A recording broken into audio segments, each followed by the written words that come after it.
आज एक महाराष्ट्र श्रेष्ठ महाराष्ट्र हा विषय आपल्यासमोर मांडण्यासाठी इथे मी उभा आहे. गेले 10 दिवस आम्ही अनेक जण, त्याच्यात अविनाश धर्माधिकारी असतील, डॉक्टर उदयेंद्र गुरुकर असतील, चाणक्यवादी चंद्रप्रकाश द्विवेदी असतील, आम्ही वेगवेगळ्या ठिकाणी जातोय. आज इथे चाळीसगाव, जळगाव, उद्या आम्ही नागपुरात चाललोय, वर्ध्यात चाललोय, कोकण झाला, मुंबई झाला. जवळजवळ 10 दिवसात प्रत्येक जण आम्ही 4-5 जण 40-40 सभा घेतोय महाराष्ट्रात. खरं तर आपल्याच परिवारातले लोक इथे असतात, पण तरीही ज्या गोष्टी माहिती नसतात त्या सांगणं हा अत्यंत महत्वाचा भाग आहे असं मला वाटतं. सुदैवाने आजच्या कार्यक्रमाचं आयोजन अश्वमेध प्रबोधिनींनी इथं नाशिकमध्ये केलं. आजच्या कार्यक्रमासाठी प्रमुख अतिथी म्हणून राबलेले आदरणीय मारुतराव कुलकर्णी, अश्वमेध प्रबोधिनीचे अध्यक्ष राजेश याढाव, माननीय भोर, त्याचप्रमाणे रवींद्रजी शिंदे उपाध्यक्ष अश्वमेध प्रबोधिनी, त्यानंतर इथे विशेष उपस्थित असलेले माननीय प्राध्यापक शेवतेकर, योगेश्वर भगत, संजयजी कीर्तने, प्रमोदजी मुरकेवार, रावसाहेब गायधनी, विलासराव आढाव, नामदेवराव आढाव, इतर अनेक मान्यवर, ज्येष्ठ श्रेष्ठ मातापिता, बंधू भगिनी. सध्याची परिस्थिती अशी आहे की आपल्याकडे 2 प्रकारे बातम्या पोचत असतात. एक प्रिंट मीडिया आणि दुसरा इलेक्ट्रॉनिक मीडिया. आणि या बातम्या आपल्याकडे पोचत असताना त्याची टायटल्स वाचून बरेचदा आपण त्याच्यावर काही आडाखे बांधायला सुरुवात करतो. आपल्याला आत्म माहिती असतं की हे वर्तमानपत्र एका विशिष्ट विचाराला, विशिष्ट पक्षाला बांधलेलं आहे, हे न्यूज चॅनल एका विशिष्ट विचारसरणीचं आहे, त्यांना मिळणारा पैसा हा टुलकिट गँग, सोरोस इथपासनं ते अनेक ठिकाणून येणारा आहे. तरीही जाहिरात या क्षेत्राचं महत्त्व असं आहे की 100 वेळा एखादी गोष्ट बिंबवली मनावर की ती खरी वाटायला लागते. आणि म्हणून जाहिरातीला महत्त्व आलं या सगळ्या युगामध्ये. 21व्या शतकात स्त्रियांना पटकन कळेल. एखादा उत्तम साबण एखादी नटी वापरती असं जर 10 वेळा सांगितलं तर आपल्याला वाटतं आपणही गोरे होऊ, काही संबंध नसतो त्याचा. तशीच ही अवस्था आहे. पण त्यातला महत्त्वाचा भाग असा असतो की त्यामुळे येणाऱ्या टायटलवर आपल्या डोक्यामध्ये जो भ्रम तयार होतो तो बऱ्याचदा आपल्या लक्षात येत नाही. आणि आत्ताची एक छोटीशी घटना सांगतो म्हणजे पटकन लक्षात येईल. आता दिवाळीच्या आधी कोजागिरी पौर्णिमा होऊन गेली.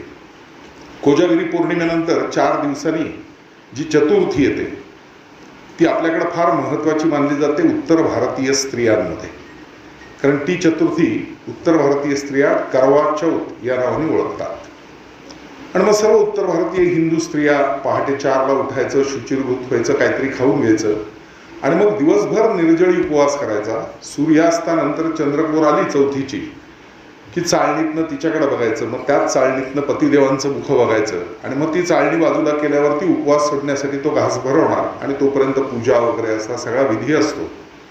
भारतातल्या एका प्रसिद्ध इंग्रजी दैनिकानं त्या दिवशी अशी बातमी छापली होती की ज्या हिंदू स्त्रिया करवा चौथचा असा निर्जळी उपवास करतात त्यांनी कृपया यातल्या मेडिकल फॅक्ट्स समजून घ्याव्यात. आणि खाली एक रिपोर्ट छापला होता की कदाचित तुमच्या हार्मोन्समध्ये अशा निर्जळी उपवासाने इम्बॅलन्स निर्माण होईल, ब्लड शुगर लेवल तुमची खराब होऊ शकते, कदाचित त्याचा किडनीवरती परिणाम होऊ शकतो, सोडियम लेवल जर त्या निमित्ताने आतमध्ये नायट्रोजन वाढतो त्यामुळे जर सोडियम लेवल बिघडली तर त्याचा मेंदूवर परिणाम होऊ शकतो, तरुण स्त्रियांना प्रेग्नन्सीमध्ये प्रॉब्लेम येऊ शकतो वगैरे वगैरे असा एक मेडिकल रिपोर्ट होता उपवासाचा.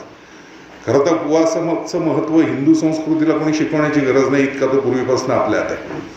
पण तो सगळा रिपोर्ट वाचला आणि म्हणलं असेल बाबा मेडिकली असं, कारण it is dangerous to do the fast of Karwa Chauth असे टायटल देऊन त्यांनी सगळं केलं होतं. पण मग माझं डोकं जरा वेगळं चालतं, मला चालवावं लागतं स्वतःला.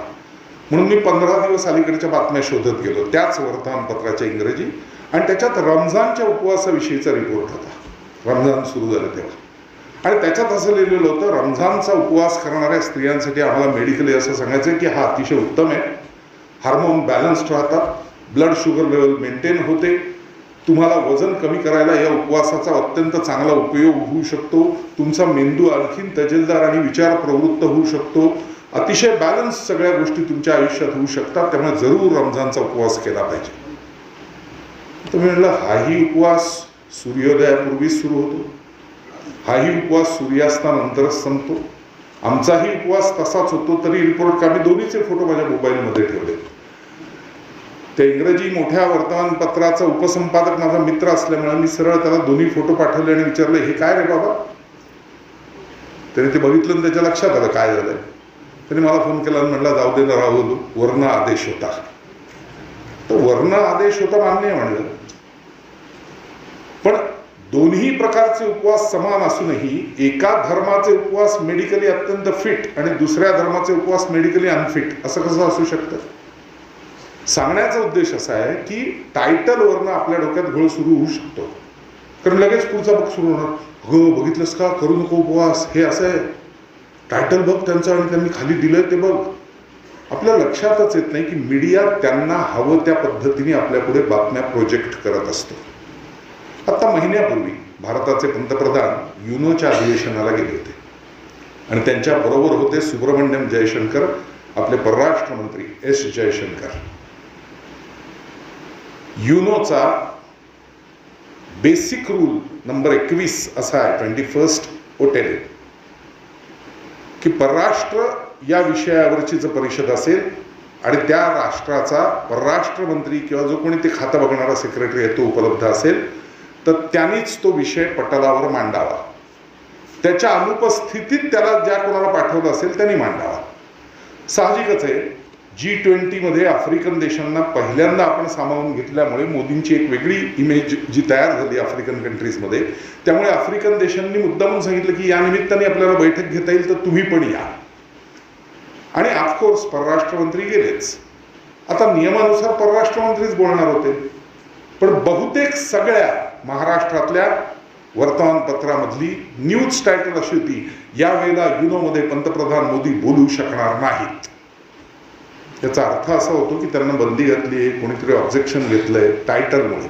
खाली लिहिताना मात्र कारण युनोचा नियम आहे म्हणून परराष्ट्रमंत्री जात आहेत ते बोल. अरे बातम्या देताना सुद्धा त्यांना हव्या त्या पद्धतीने ते आपल्या समोर देतात आणि ज्या द्यायला पाहिजेत त्या तर कधीच वर्तमानपत्र आपल्यापर्यंत पोचवत नाही. एक छोटी घटना वेगळी म्हणून मुद्दाम सांगतो, कारण शिक्षण संस्थेत कार्यक्रम चालू आहे म्हणून मुद्दाम. स्मृती इराणी ही माझी फार जुनी मैत्री. आम्ही एकत्र BR चोपडाच्या दशावतार वगैरे मी ती आणि नितीश कामं केली. ती महिला आघाडीची भारतीय जनता पक्षाची ज्यावेळेला देशाची अध्यक्ष होती त्यावेळेला अटल बिहारी वाजपेयींचं मंत्रिमंडळ होतं, पंतप्रधान होते. पहिल्यांदा स्वातंत्र्यानंतर एका दुसऱ्या पक्षाला पूर्ण बहुमत मिळणं ही घटना 2014ला घडली आणि एक स्वतंत्र वेगळंच पूर्ण राज्य अस्तित्वात आलं, वेगळ्या विचारांचं. काही लोक म्हणतील 75ला आणीबाणीच्या वेळेलाही आलं होतं, पण ते 11 पक्षांचं कडबड होतं. एकाच पक्षाला पूर्ण बहुमत असं 2014लाच पहिल्यांदा दिसलं स्वातंत्र्यानंतर.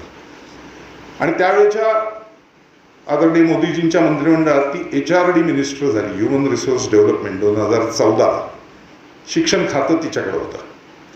2016च्या आसपास ती पुण्यामध्ये आयसरला व्हिजिट करायला येणार आहे असं वर्तमानपत्रात मी वाचलं. मी फोन लावला. तर आता ब्युरोक्रेसी ही वेगळंच काम करते, सगळी PA आणि इतर सगळे लोक असतात ते आपल्याकडं जे मराठीत म्हणतात तसं असतं की चहापेक्षा किटली गरम. त्यामुळे मी फोन लावल्या त्या PA कौन बात कर रहा है? नहीं मैडम तो बहुत बिजी है, मीटिंग्स है, ये है वो है. म्हणलं अरे बाबा मला सगळं कळतं, बस उनको इतना कह दो की पुणे से राहुल सोलापूरकर का फोन था. आणि मी आपला फोन ठेवून दिला. 15 मिनटात तिचा फोन आला, राहुल भाई सॉरी यार ऐसा है. म्हणलं नहीं मैं समझ सकता हूँ स्मृति, बताओ क्या काम है. मतलब काम कुछ नहीं है. मेरा क्या काम होगा, तू पुणे आ रही है ऐसा मैंने पेपर में पढ़ा, तो बीबी ने कहा है नाश्ता या भोजन हमेशा की तरह घर पे आना पड़ेगा. तो ती थांबली, म्हणली ये मत कर राहुल. मतलब क्यों, अभी मैं कैबिनेट मिनिस्टर हूँ, इतनी तकलीफ होगी तुझे, वहां पे पुलिस आएंगे, सिक्योरिटी लगेगी, कुत्ते घर में आके जाएंगे, सब कुछ होगा, आजू बाजू वाले भी परेशान होंगे, तुझे गालियां देंगे. उससे अच्छा तू भाभी जी को लेके राजभवन आजा, मैं आऊंगा वहीं पे ठहर. बायकोडली मी काही येत नाही, तुझं तू जावं, तिथे कुठे कार्यकर्ते हे लोक ते म्हणलं बरं मी जातो, आणि मी तिला भेटायला गेलो. मी गेल्यावर तिने PA ला सांगितलं की आता कोणाला एक अर्धा तास हात पाठवू नको, आम्हाला बोलायचं आहे. बताओ म्हणते. म्हणलं बताओ नाही, पूछना चाहता हूँ. म्हणलं पूछो. ती म्हटली, म्हणलं एक गुरु थे, उस वक्त तू महिला आघाड़ी की प्रमुख थी, उनके चेले शिष्य आज पंतप्रधान है, फिर एक बार एक दूसरी जिम्मेदारी लेके तू खड़ी है HRD मिनिस्ट्री की, दोनों की कार्य पद्धति में क्या फर्क महसूस करती है? तर ती क्षणभर थांबली, म्हणली राहुल भाई तेरे को एक किस्सा बताती. ती म्हणली 2 महिने आधी तू एक बातमी वाचली असशील वर्तमानपत्रात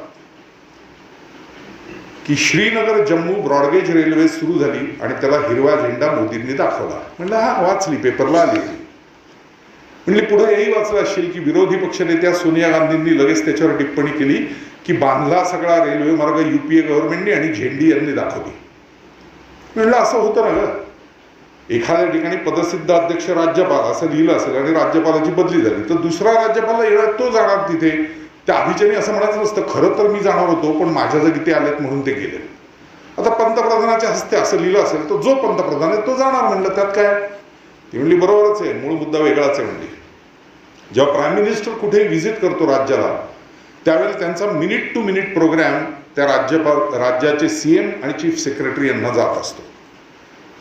2016ला आत्ता जे मुख्यमंत्री झाले तेच ओमर अब्दुल्ला त्यावेळेला होते. मग त्यांचं गव्हर्नमेंट गेलं, मग आपण त्या गव्हर्नमेंटमध्ये सामील झालो, मग आपण गृह खातं घेऊन फाईल्स काढल्या, मग त्यातनं सगळा शोध घेतला, मग मध्ये राष्ट्रपती राजवट, मग 370-35 गेला, हा सगळा पुढचा 2019 पर्यंतचा पुढचा प्रवास. तर तिथे ओमर अब्दुल्लांच्या गव्हर्नमेंटला प्राईम मिनिस्टर ऑफिसकडनं अधिकृतरित्या पत्र गेलं.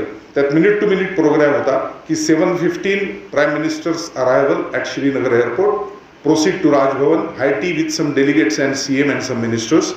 9 o'clock proceed to Srinagar railway station, 9:20 flag off to train. आणि पुढे लिहिलं होतं till 4:30 the rest day is reserved, 4:30 back to Srinagar airport and back to Delhi. याचा अर्थ 9:20ला झेंडी दाखवली हिरवी की त्यानंतर 4:30 वाजेपर्यंत पंतप्रधान ना कुठल्या डेलिगेशनला भेटणार, ना मुख्यमंत्र्यांशी चर्चा करणार, ना सेक्रेटरी बरोबर काही बोलणार, ना ते मिलिटरीच्या लोकांशी काही सुरक्षेविषयी बोलणार, काही नाही. त्यांचा पूर्ण दिवस रिझर्व्ड आहे. ते झोपा काढतील, TV बघतील, पुस्तक वाचतील, गप्पा मारतील, कोणाशी भेटून एखाद्याला, त्यांना पाहिजे ते करतील, पण बाकी काही संबंध नाही. म्हणजे अधिकृत काही कार्यक्रम नाही. मुख्यमंत्री त्यामुळे आरामात होते की चला आता 4:30ला सी ऑफ करायला जायचं आहे आपल्याला एअरपोर्टला, बाकी काही नाही. ती म्हणली झालं असं की 9:20ला झेंडी दाखवली.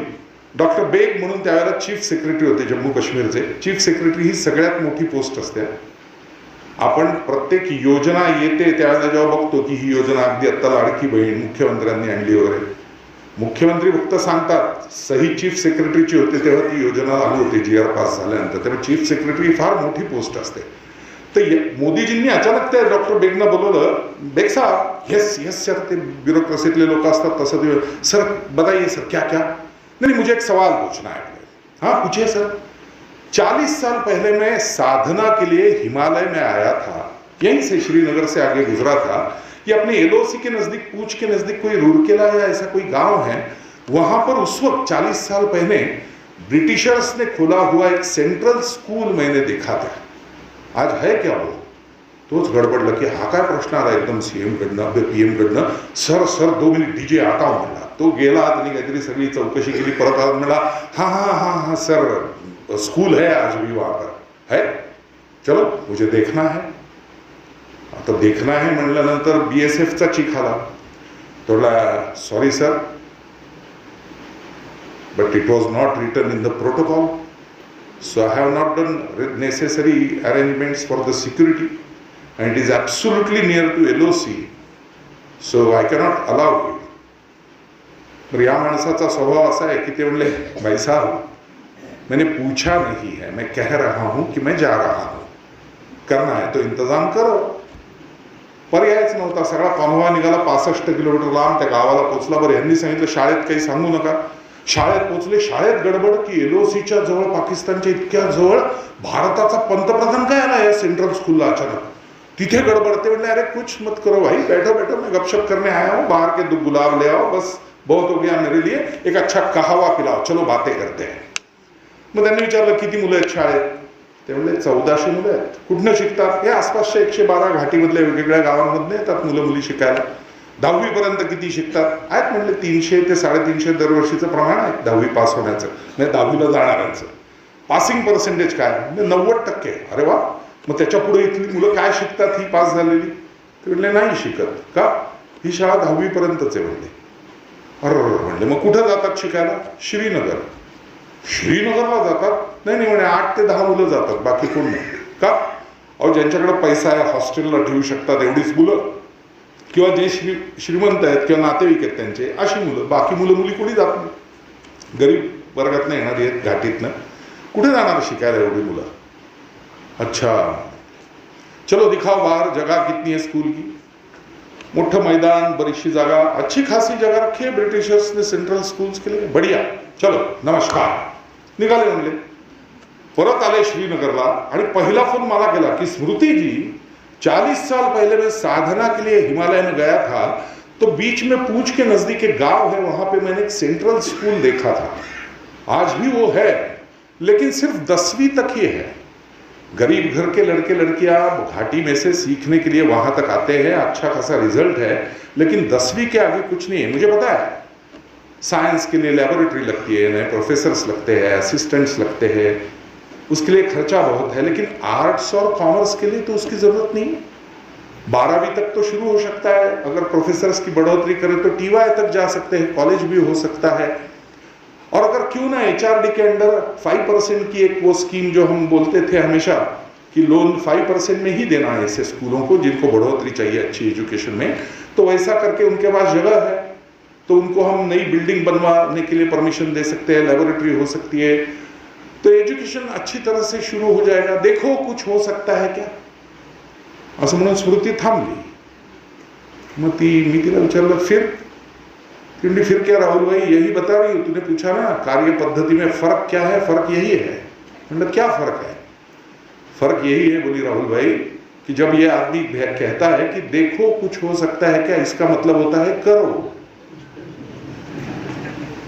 करना ही पड़ता है.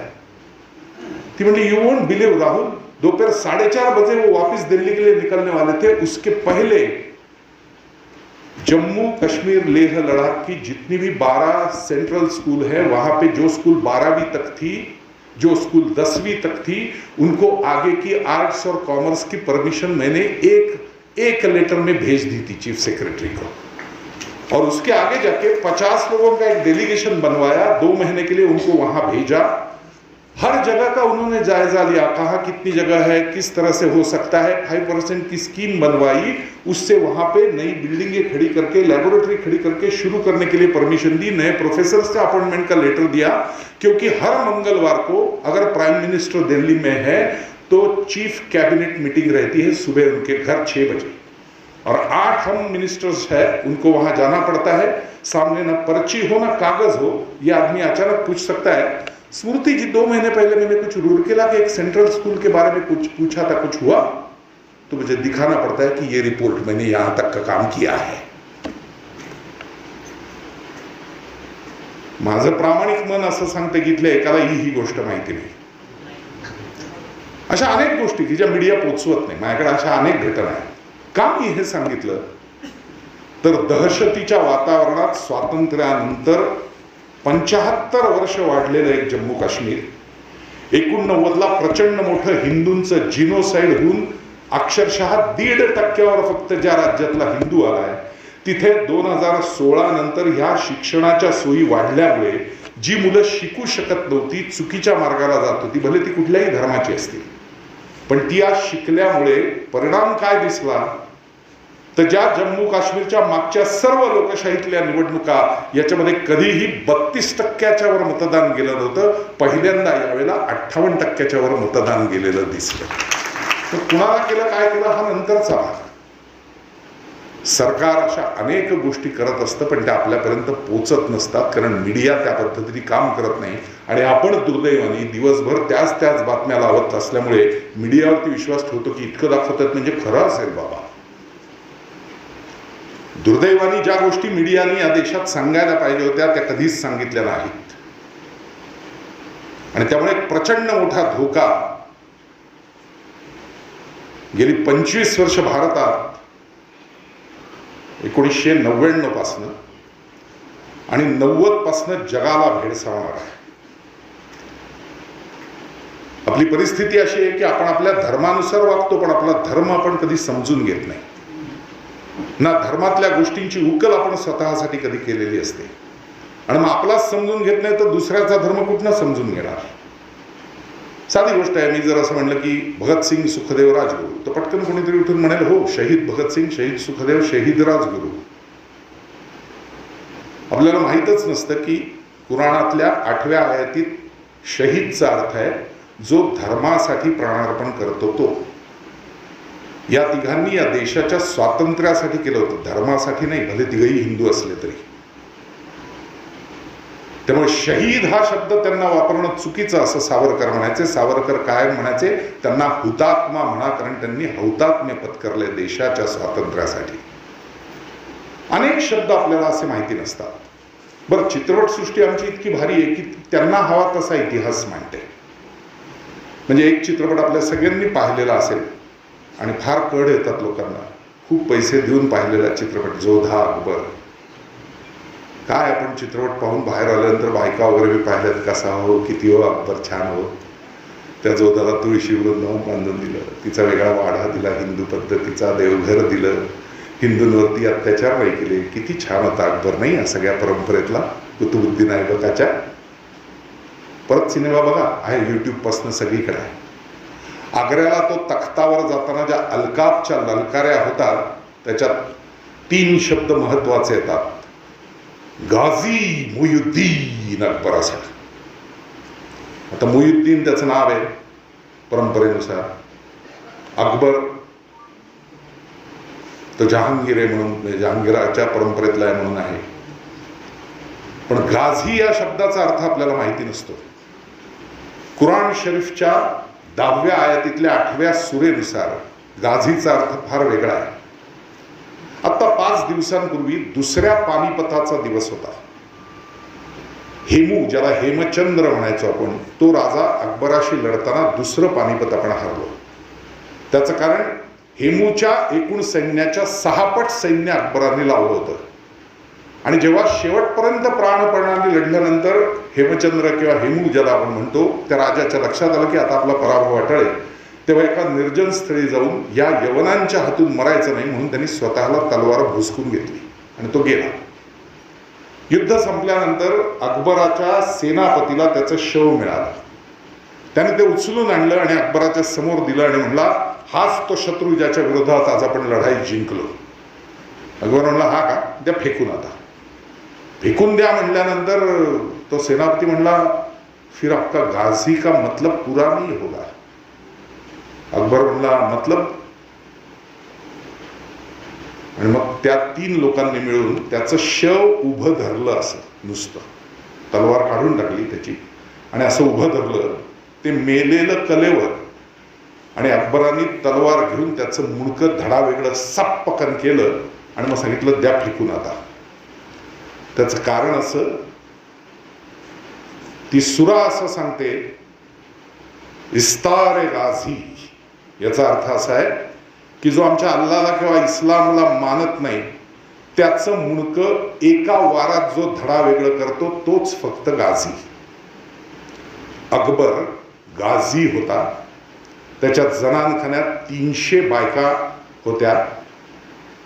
श्रीमंत थोरल्या बाजीरावांनी तालकटोरा स्टेडियम आपण नाव ऐकलेलं असतं दिल्लीचं, त्याच्याजवळ जे राम मंदिर आहे जिथं मोठी रामजत्रा भरते, अनेक वर्षांची शतकांची परंपरा आहे, तिथे जाऊन दिल्लीच्या लोकांशी लढून झांबडा झांबड केली असं पेशवाईच्या कागदपत्रात उल्लेखीन फार वाट लावली ती बाजीरावांनी तिथं जाऊन. त्या रामजत्रेमध्ये बायकांसारखे बुरखे घालून हा आणि अकबराची इतर माणसं घुसायची आणि मग जी आवडेल ती हिंदू स्त्री पळवून आणून जनातखान्यात डांबायची, तिच्यावर शारीरिक अत्याचार करायचे. ही त्याची परिस्थिती होती. हे आईने अकबरी त्याच्याच माणसांनी लिहून ठेवलंय की चांगल्या हिंदू स्त्रिया याच्या जनातखान्यात का, तर त्याचं कारण हा त्या जत्रेत जाऊन त्या शोधतो, बुरखा घालून जाऊन आणि पकडून आणतो. आपल्याला काय प्रेम, कसं हो जोधाचं तुळशी वृंदावन. या हिंदू धर्मात सहिष्णू नावाचा शब्द कुठनं आला मी अजून शोधतोय. सर्व देवदेवता आपल्या शस्त्रधारी, आपण मात्र सहिष्णू. उद्या अत्याचार काय फरक पडतो मला? शेजारचं घर पेटलं तरी मला घेणं नसतं, अशी परिस्थिती आहे आपली. त्यामुळे त्यांच्या कुराण शरीफ मधला आणखीन एक महत्वाचा शब्द आहे ज्याचा अर्थ आपल्याला माहीत नसतो. आपण बातम्यांमधनं आणि इतर आणि काही थोडंफार वाचतो, त्यातनं कळतं. विशेषतः एक वेगळ्या विद्यापीठातनं आपल्यापुढे सध्या बातम्या फार येतात. मी त्याला विद्यापीठच म्हणतो, ते प्रत्येकाकडे असतं व्हॉट्सॲप विद्यापीठ. माहितीचा भरताड येत असतो हातात. आणि मी असं पाहिलेलं आहे की अगदी 8वी 9वीतला मोबाईल वापरणाऱ्या मुलापासून ते रिटायर्ड झाल्या वयस्क लोक किंवा बायकांचे किटी ग्रुप यातल्या बायकांपर्यंत प्रचंड भरताड ती हातात येत असते. आणि आल्या क्षणी अरे ही वेगळी दिसते असं वाटलं की ती बाई किंवा तो माणूस किंवा तो मुलगा पहिलं पुढच्या ग्रुपवर फॉरवर्ड करतो आणि कॉलर ताट मी फॉरवर्ड केली पहिली. वाचली का ती खरी का खोटी? त्यात लिहिलेली माहिती खरी आहे हे माहिती आहे का तुला? कशासाठी अशी फॉरवर्ड केली कारण नसताना? या सगळ्या ठिकाणून एक शब्द येत असतो, त्याचं नाव आहे जिहाद. जिहादचा अर्थ आहे धर्म युद्ध. आणि मग त्याला वेगवेगळे आयाम जोडण्याचा प्रयत्न होतो. 90 सालानंतर जगाला भेडसावणारा एक जिहाद सर्वत्र दिसला, त्याचं नाव आहे लव जिहाद. आपल्याला फक्त माहिती असतं पण खरी माहिती नसते काय ती. कुणाच तरी घडतं काय, ते प्रमाणाला काय किंमत आहे का असं आपण म्हणतो. हा ते केरला स्टोरी आला तेव्हा आम्ही पाहिलं, 2% सुद्धा नाही केरला स्टोरीत. 25 वर्ष यासाठी घालवलेला आमचा एक मित्र आहे तरुण, समीर दरेकर त्याचं नाव.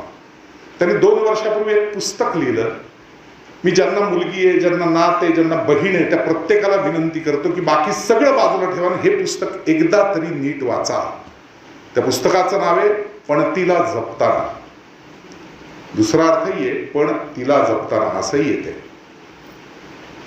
त्या पुस्तकामध्ये त्यांनी जगभरातल्या लव जिहादच्या घटना, कुराण शरीफच्या कुठल्या आयता सुरा मतल्यानुसार त्यातले कुठले शब्द मुलींसाठी वापरले जातात दुसऱ्या धर्माच्या मुसलमानांकडनं, त्या मुलींचा कसा ब्रेनवॉश होतो, त्या कशा कन्व्हर्ट होतात आणि मग त्यांच्याकडनं कुठली कृत्य केली जातात, त्यातल्या प्रत्यक्ष उदाहरणांसहित धिंडवडे निघून परत या धर्मात आलेल्या काही मुलींच्या अनुभवांसहित सगळं पुस्तक लिहिलंय.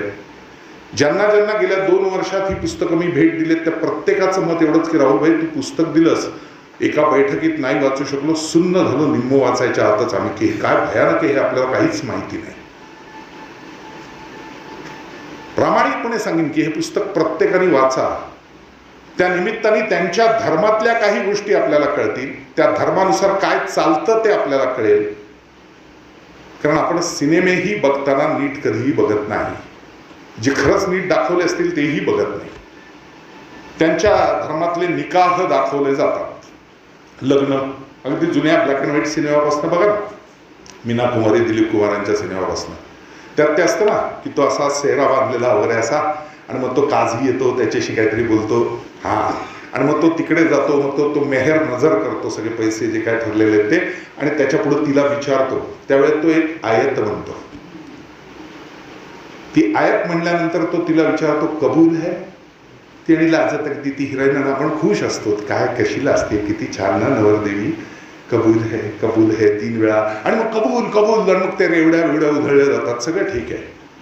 त्या आयतीचा अर्थ असा आहे, आपल्याकडच्या सप्तपदीसारखा नाही आहे अर्थ.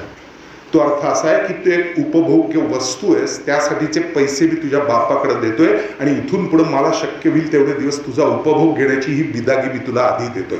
हे लग्न असतं? काय माहिती आपल्याला कुराण शरीफ मधलं नक्की? कशाच्या जीवावर हा धर्म उभा राहिला हे आपल्याला माहिती आहे.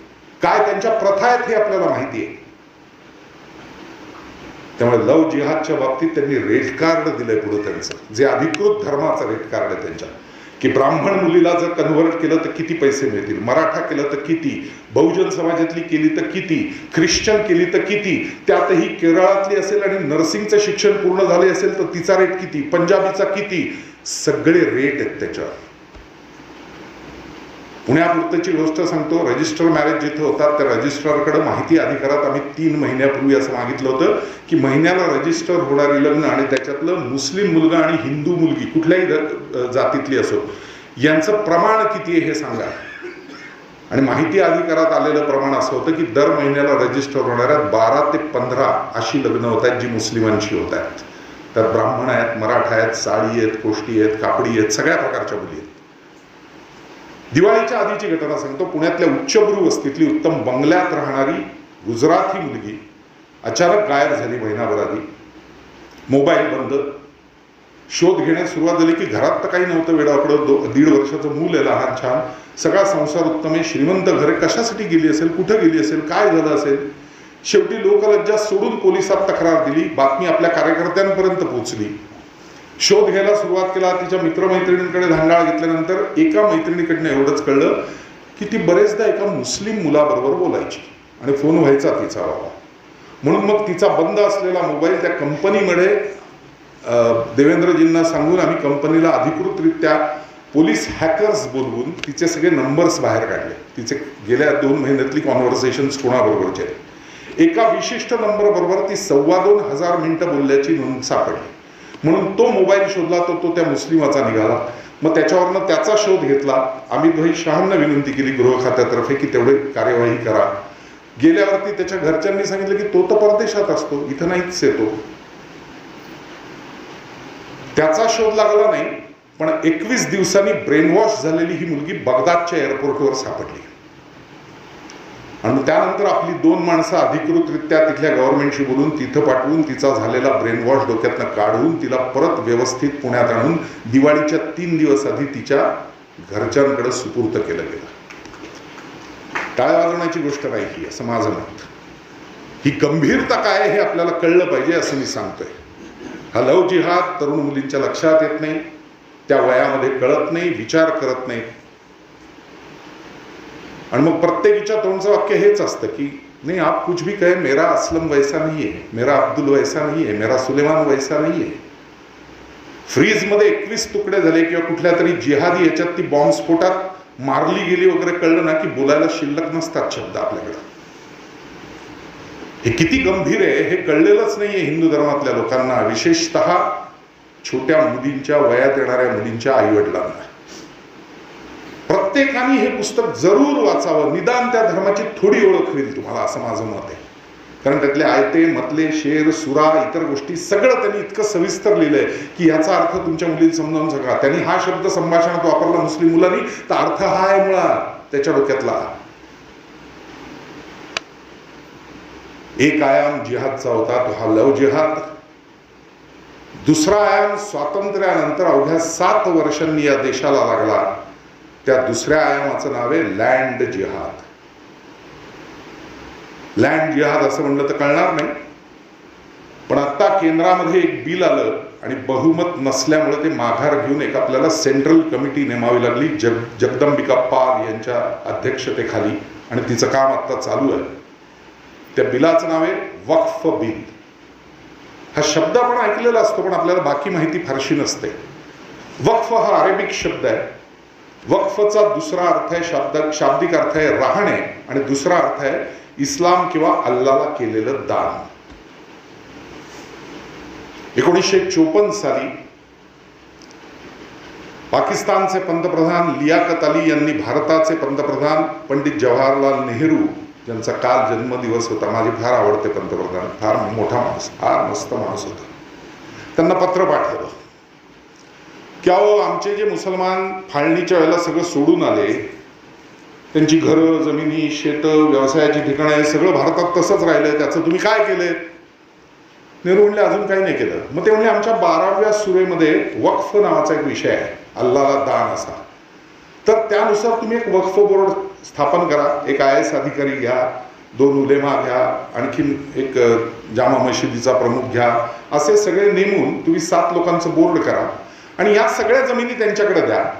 मग त्या धर्मासाठी अल्लासाठी दान आहेत असं समजून मग तिथे मदरसा उभा करायचा, मस्जिद उभी करायची, का इतर काही करणारा दाऊखाना करायचा, ह्या सगळ्याचा विषय ते ठरवतील, म्हणजे प्रश्नच नाही तुम्हाला. नेहरू म्हणले छान. मग आपले लोक म्हणले आपलेही काही तिकडून इकडे आलेत त्याचा विचार करायला लावा त्यांना. कारण तिकडून फाळणीनंतर हिंदूही इकडे आले ना, कमी प्रमाणात आले. त्याचं कारण ज्या कोणी ट्रेन फ्रॉम पाकिस्तान नावाची डॉक्युमेंटरी बघितली असेल त्यांना मला वेगळं सांगायची गरज नाही. लाहोरहून दिल्लीला पोहोचलेल्या त्यावेळेच्या सर्व आगगाड्या या रक्तामांसाच्या चिखलानी फक्त भरलेल्या होत्या. त्या ढिगाऱ्याखाली लपले तेवढे वाचले. 4.5 लाख हिंदूंचं जिनोसाईड झालं होतं. त्यातल्या 1.25 लाख हिंदू स्त्रियांवरती, प्रेतांवरती सुद्धा अत्याचार आणि बलात्कार झाले होते. ही अवस्था आहे. तर जे काय थोडेफार त्यांची जमिनी लियाकत अली म्हणले हो हो आमच्याकडेही कायदा करतो. काय केला कायदा? सगळं ताब्यात घेतलं आणि मुसलमानांना वाटून टाकलं. 60 साली विषयच संपवून टाकला त्यांनी. आपलं तसं नाही. आपण संविधान पाळणारे, सहिष्णू, सगळ्या जगातल्या धर्मांचा विचार करणारे, सर्व धर्म समभाव नावाचा एक मूर्ख शब्द 75ला आपल्या घटनेत आला. तत्पूर्वी कधी आला नव्हता घटनेत. सेक्युलरिझम नावाचा तो 75ला आला, अमेंडमेंट करून इंदिरा गांधींनी आणलेला. म्हणून मग आपण आदर केला ना, सगळा केलाच पाहिजे. हिंदू धर्म करतो ना सगळ्यांचा जगात आदर.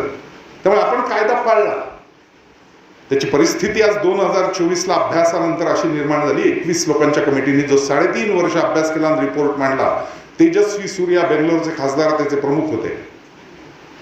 तो अहवाल असं सांगतो की ब्रिटिशांनी हा देश सोडला तेव्हा 1 नंबरवरती जमीन रिझर्व्ह केली होती, ती मिलिटरीसाठी होती, ज्याला आपण कॅन्टॉनमेंट एरिया म्हणतो. ती अजूनही 1 नंबरवरती भारतातली राखीव जमीन मिलिटरीची आहे. 2 नंबरवरती रेल्वेसाठी ठेवली होती, कारण रेल्वेचं जाळं वाढायला सुरुवात होणार आहे. त्यावेळेला दगडी कोळशावर टाकणाऱ्या होत्या. त्यामुळे त्यांच्या खाणी असतील, त्यांचं कोठार असतील, ते काढल्यानंतरचं रेल्वेची स्टेशन्स उभी करणं, वसाहती उभी करणं, बाकीच्या गोष्टी, डबे बांधण्यासाठीचे कारखाने, असं म्हणून 2ऱ्या नंबरवरती जागा जी ठेवली गेली ती रेल्वे. आणि आज भारतात 3 नंबरवर रिझर्व्ह जमीन आहे, ती वक्फ बोर्डाकडे आहे. नुसतं असं सांगून कळणार नाही, त्याचा आकडा सांगतो. अधिकृत आकडा आहे 2024ला 8,57,000 एकर. म्हणजे पाकिस्तानच्या भूभागाच्या 1.5 पटीला थोडा कमी. आपल्या केरळ राज्य जे सगळ्यात मोठं आपण म्हणतो भौगोलिक, त्याच्याही पेक्षा मोठा. म्हणजे तिथे पाकिस्तान फाळणी निर्माण झाला त्याच्यापेक्षा मोठा पाकिस्तान भारतात आहे. आणि महाराष्ट्राची परिस्थिती विचाराल तर 1960ला महाराष्ट्र राज्याची निर्मिती झाली. गेल्या 64 वर्षात महाराष्ट्रातल्या वक्फ ट्रायब्युनलकडे असलेल्या जमिनीचा आकडा आहे 1,17,000 एकर. त्याच्यावरती 1 नंबरवरती आहे बीड जिल्हा, 2 नंबरवरती आहे संभाजीनगर आणि 3 नंबरवरती आहे महाराष्ट्राची किंवा भारताची सांस्कृतिक राजधानी पुणे.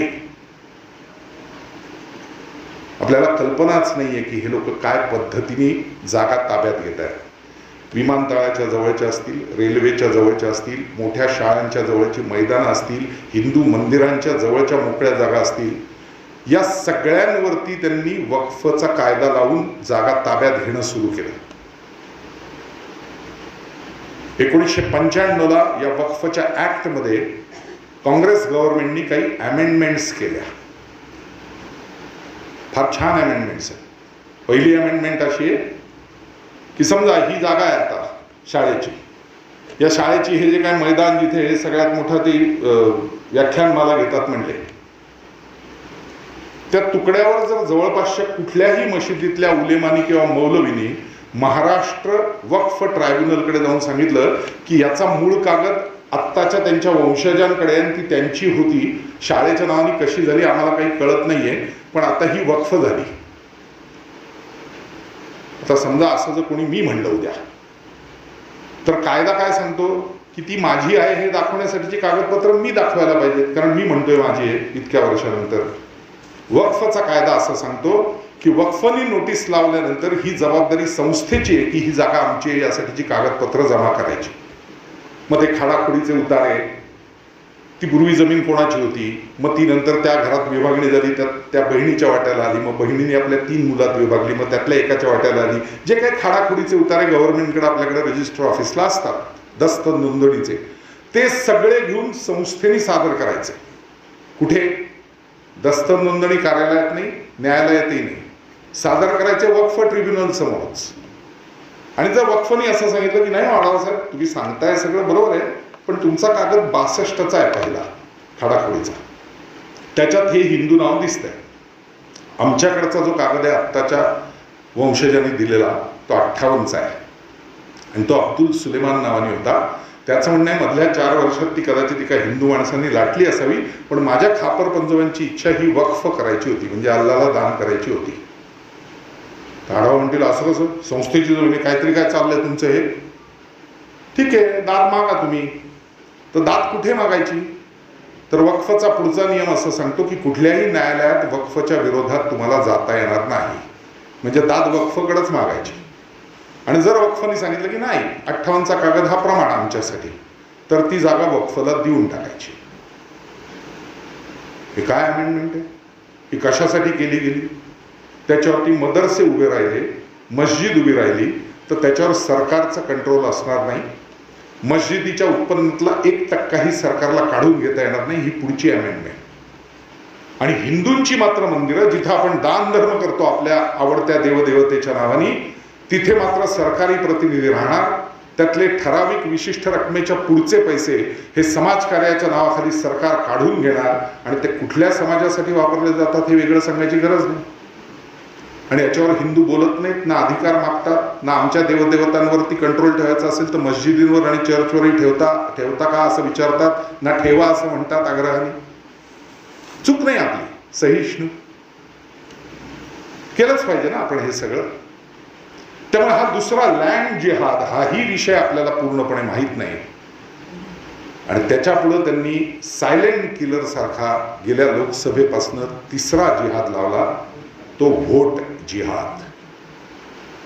कदाचित व्हॉट्सअप विद्यापीठाच्या माध्यमातून आपल्यापर्यंत घटना आल्या असतील, फक्त तिथल्या 2 प्रातिनिधिक घटना मुद्दाम सांगतो.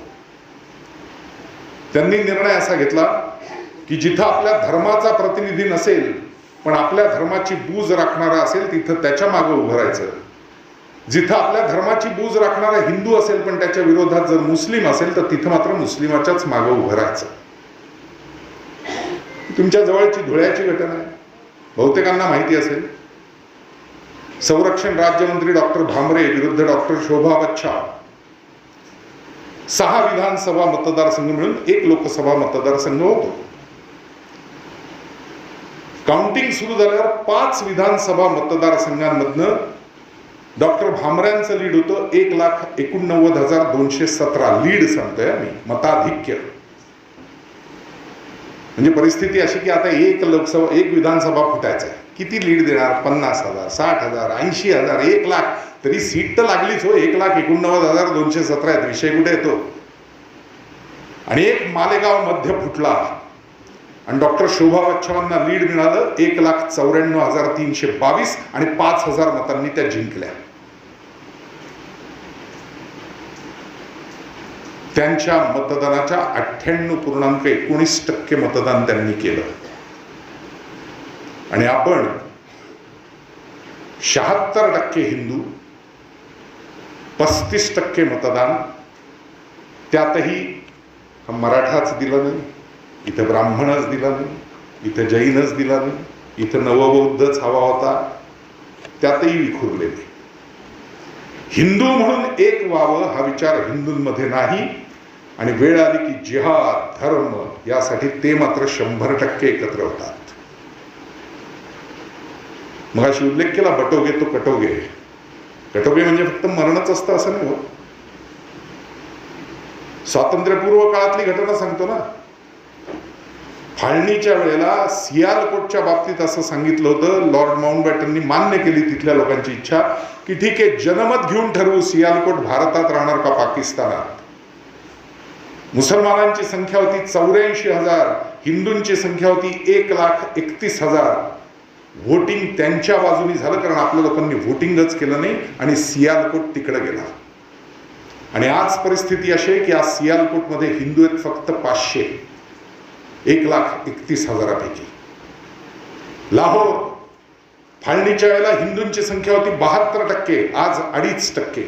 कराची फाळणीच्या वेळेला हिंदूंची संख्या होती 63%, आज 1.25%.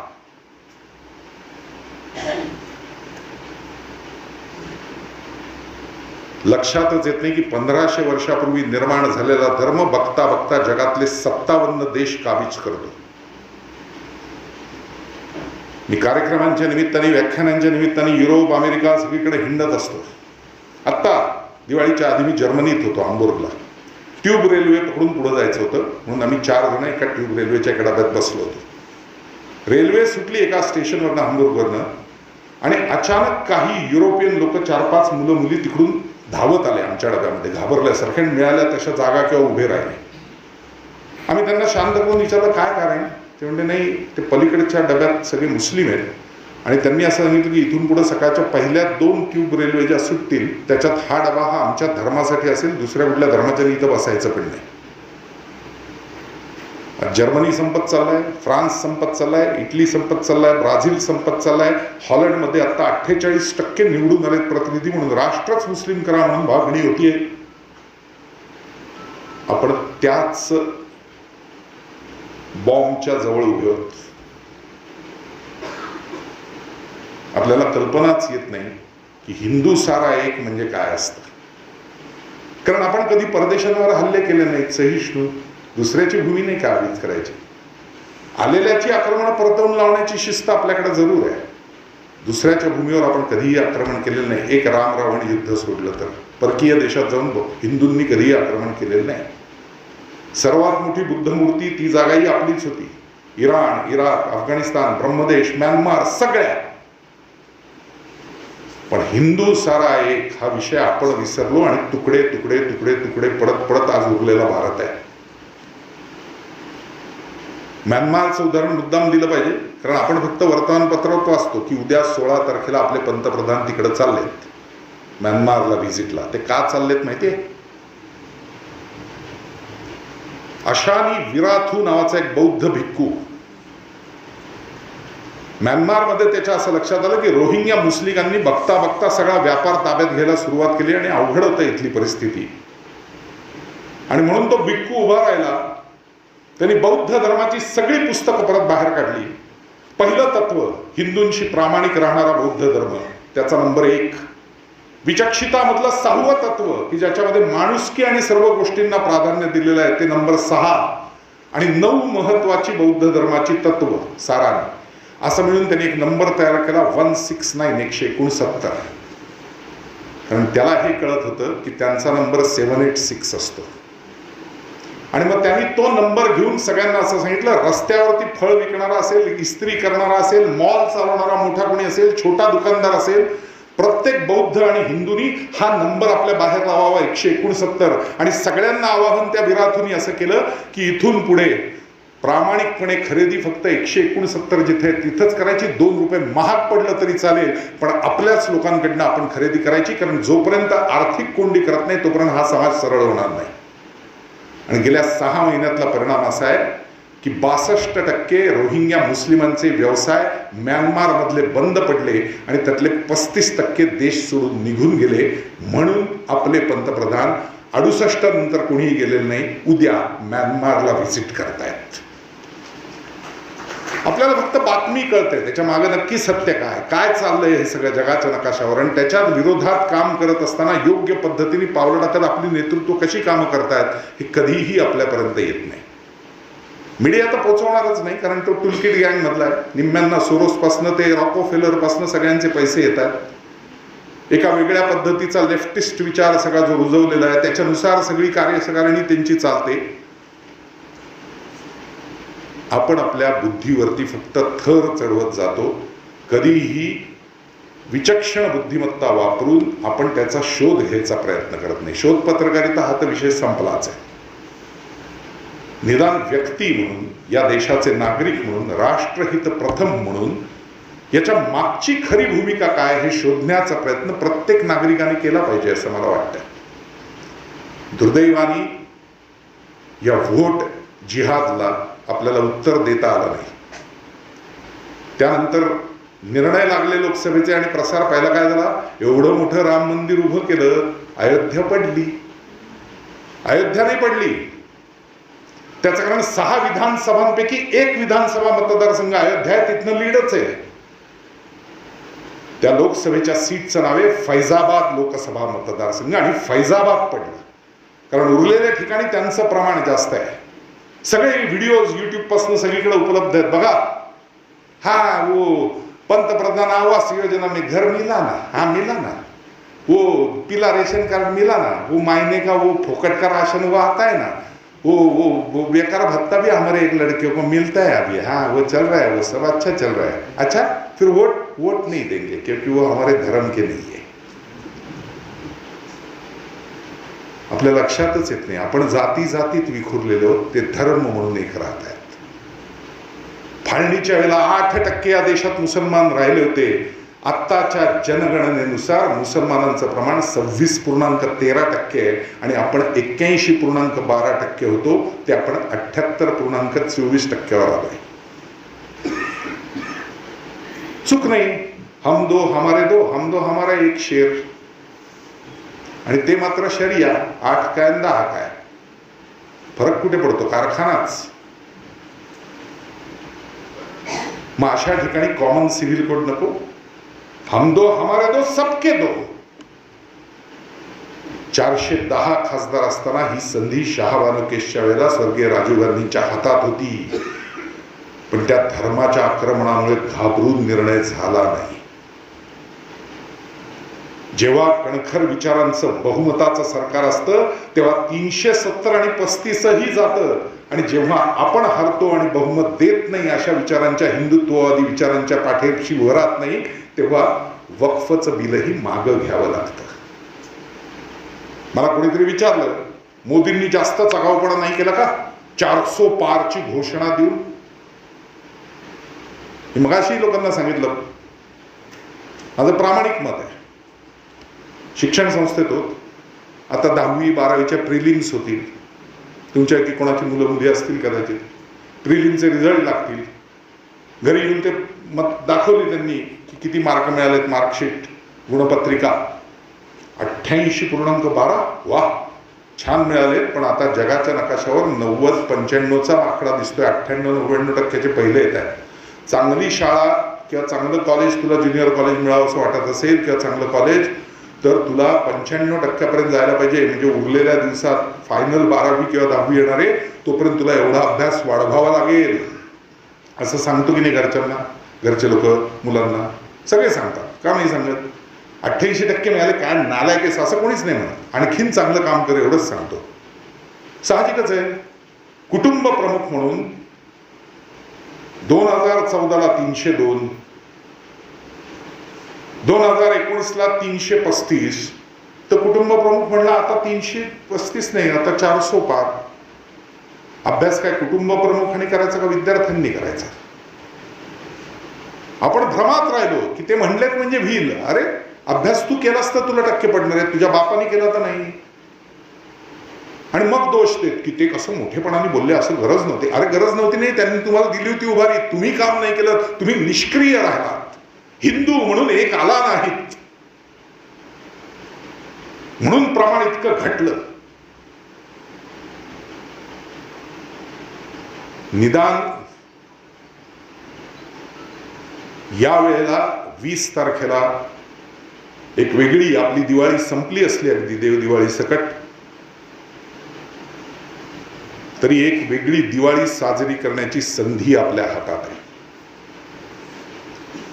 ज्यांनी हिंदू धर्म टिकवण्यासाठी छत्रपती शिवरायांनंतर मुघलांच्या छातीला छाती लावून आपले लोक कापली तरी चालतील पण त्यांचा धर्म स्वीकारायचा नाही असा विचार करून लढले, त्या गुरु नानकांची 555वी जयंती आहे आज। एक मनात निश्चित ठेवा की या वेळेला आमचं मतदान, व्होट जिहादला उत्तर 100% हिंदूंचं मतदान। सकाळी उठल्यानंतर जे कुठलं आराध्य दैवत आहे, शुचिर्भूत झाल्यावर त्याची आराधना करा आणि पहिले रांगेत जाऊन उभे राहा। मनात आणा की आपणही बॉर्डरवरचे शिपाईच आहोत हा देश वाचवण्यासाठी आलेले, आपण महाराष्ट्रातले पोलिसच आहोत हा देश वाचवण्यासाठी आलेले, हे राज्य वाचवण्यासाठी आलेले। आपल्या हातातलं शस्त्र आहे आपलं मताधिकार। त्या बोटावरती शाई लागली की एक महत्वाची गोळी मारली तसं समजा, पण 12च्या आत या देशात महाराष्ट्रामध्ये प्रत्येक ठिकाणी जिथे जिथे हिंदू आहेत त्यांनी जात पात पंथ आपापले हे सर्व वर्ग विसरून हिंदू म्हणून एक येऊन मतदान करणं ही आजची काळाची गरज आहे। त्याचं कारण एकच, आर्थिक नाकेबंदी केली की तो समाज किती गडबडतो त्याचं एक मोठं उदाहरण अगदी माझ्या पर्सनल अनुभवातलं मुद्दाम सांगतो। ही 2017ची गोष्ट आहे. ज्यावेळेला 370-35 अस्तित्वात होतं, दहशती कारवाया चालू होत्या. गणपतीच्या 1 महिना आधी 42व्या बॉर्डर सिक्युरिटी फोर्सच्या बटालियनचा श्रीनगरचा चीफ शेखर सिंग, माझा मित्र, त्याचा मला फोन आला. राहुल भाई यार बहुत मुसीबत है. मतलब क्या हो गया? तो बोला इस बार हमारा 50वां फ्लैग डे है, लेकिन यहाँ की परिस्थिति सारी कश्मीर की और श्रीनगर की जो है वो देखकर बंबई से एक भी आर्टिस्ट, कोई गायक, कोई भी यहाँ प्रोग्राम के लिए नहीं आ रहा है और हमें थोड़ा रंगारंग प्रोग्राम बनाना है यार. 50वां फ्लैग डे है हमारा, कुछ हो सकता है क्या? थोडी मदत कर. मी त्याला म्हणलं अर्धा तास थांब, मी बघतो. 2007 पासून माझा ब्लॅक अँड व्हाईट नावाचा जुन्या गाण्यांचा एक कार्यक्रम जगभर प्रसिद्ध आहे. 9 वेळा अमेरिका दौऱ्या झालेत माझे. जिथे जिथे भारतीय आहेत तिथे तिथे मी सगळीकडे जाऊन आलो जगात. मी आमच्या सगळ्या कलाकारांना फोन केला आणि असं सांगितलं की एरवी मिलिटरीसाठी आपण काही करू शकत नाही. यावेळेला गणपतीत तो दिवस, त्यांचा फ्लॅग डे येतोय, ईदच्या आदल्या दिवशीचा दिवस येतो आणि त्यांचा 50वा फ्लॅग डे आहे. तर आपण सगळ्यांनी श्रीनगरला जायचं, आपल्या पैशाने आपली विमानाची तिकीटं काढून. पुढं तिथली सिक्युरिटी, जेवण, राहणं, जे काय टेक्निकल सपोर्ट स्टेजवर हवा आहे ते सगळं मिलिटरीकडनं मिळेल. आपण ब्लॅक अँड व्हाईट त्यांच्यासाठी सादर करायचा त्यांच्या 50व्या फ्लॅग डेसाठी आणि एकही रुपयाचं मानधन न घेता मिलिटरीसाठी केलं असं म्हणून परत यायचं. तुम्ही सगळ्यांनी तयार व्हायचं. आणि सगळे तयार झाले. सप्टेंबरमध्ये गणपती होते. माझ्या अजूनही लक्षात आहे, 15 सप्टेंबरला आम्ही पुण्यातनं दिल्लीवरनं श्रीनगर असे फ्लाय झालो. पण त्याच्या आधी त्याचा फोन आला तेव्हा त्याला मी सांगितलं की ब्लॅक अँड व्हाईट घेऊन येतोय. त्याला काही माहिती नव्हतं. तो काश्मीरमध्ये होता, डबल गॅलेंटरी अवॉर्ड विनर, 16 अतिरेकी घुसून मारलेले, 3 गोळ्या त्याला स्वतःला लागलेल्या असा तो शेखर सिंग. तर तो म्हटला की ये क्या प्रोग्राम है? म्हटलं तेरा जो चीफ है ना दिल्ली में बैठा हुआ मेजर जनरल, उसको खाली बोल की ब्लॅक अँड व्हाईट ले आ रहा. कारण ही 4थी पोस्ट असते. आर्मी, नेव्ही, एअरफोर्स नंतर 4था BSFचा चीफ असतो भारतात. अर्ध्या तासात शेखरचा मला फोन, अबे यार पागल हो गया हमारा चीफ. म्हणलं हाँ, उसने 2 बार देखा है दिल्ली में प्रोग्राम, वो फैन है मेरा, चिंता मत कर, प्रोग्राम हो जाएगा. आणि मग आम्ही दिल्लीला पोहोचलो. दिल्लीवरनं श्रीनगरला पोहोचलो. त्या चिलखती गाड्या वगैरे आल्या होत्या. आम्हाला जिथं राहायची व्यवस्था केली होती तिथं आम्हाला नेलं. दुसऱ्या दिवशी टेक्निकल सपोर्टनी सगळी आमची तयारी झाली. संध्याकाळी साधारण 7:30-8 नंतर त्यांचे सत्कार वगैरे होते, ते झाले आणि माझा शो सुरू झाला. साधारण 9ची वेळ असेल. जम्मू काश्मीरचे पोलीस चीफ कमिशनर पासनं वेगवेगळ्या रँकचे टॉपच्या अधिकाऱ्यांपासून 1000 लोक त्या थिएटरमध्ये बसलेली, सगळी कडक शिस्तीत त्यांच्या मिलिटरीच्या. शो एन्जॉय करतायत. 5 मिनिटच झाली आहेत सुरू आणि अचानक काही अधिकारी खटाखटा उठले आणि पळाले. लक्षात आलं काहीतरी गडबड झाली आहे. थोडी अस्वस्थताही लोकांमध्ये झाली. मी सेटल केलं, पुढचं गाणं सुरू केलं, आत आलो. तोपर्यंत शेखर सिंग धावत आला. राहुल थोडी गडबड हुई है. म्हणलं क्या हुआ? डर मत. म्हणलं नाही यार, मैं डरा नहीं हूँ, हुआ क्या बता. तो म्हणला ड्युटी चेंज असते तर आमची एक व्हॅन घेऊन जाते, नव्या लोकांना तिथे डिप्लॉय करते, सोडते, तिथनं जुन्या लोकांना परत घेऊन येते. ती व्हॅन आता परत आली बाहेर 100 फुटावर इथे म्हणला आणि मॅसिव्ह फायर झाले. मोटरसायकलवरनं आलेल्या दोघांनी AK-47 आमच्या गाडीवर केलंय. 4 लोक गेली आहेत ऑन द स्पॉट. 4-5 भयानक जखमी आहेत. बाकी काही लोकांना अजून लागलंय थोडंफार. तयारी चालू आहे सगळी, बाहेर काय काम करायचं वगैरे वगैरे धावपळ चालू आहे तीच.